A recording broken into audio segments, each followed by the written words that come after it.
আমি একটা ঘোষণা করতে চাই, আপনি যদি আমাদের সরকার ক্ষমতায় আসার পর মোট 3 কিস্তিতে আমরা কর্মচারী এবং পেনশনারদের জন্য ডিয়ারনেস অ্যালাউন্স বা ডিয়ারনেস রিলিফ, যেটা ডিআর বলা হয় প্রধানত, 1/3/2021 আমরা 3% দিয়েছিলাম, 1/7/2022 5% দিয়েছিলাম, 1/12/2022 একটা ছালান মেরে 12% করে দিলাম। এটা ছালানি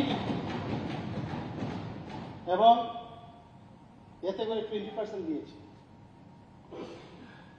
করোনা পরিস্থিতিও যখন এই রাজ্যে ছিল তখনও কিন্তু বহু রাজ্যে দেখা গেছে বেতন স্টপ করে দিয়েছে, আমাদের রাজ্যে কিন্তু বেতন স্টপ করে, তখনও আমরা আমাদের এই ত্রিপুরা সরকার 3% দিয়ে প্রদান করেছে।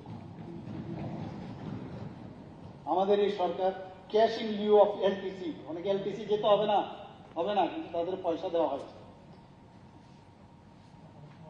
আমি আবারও রাজ্য সরকারের কর্মচারী ও পেনশনারদের স্বার্থে আজকে 5% দিয়ে এবং ডিআর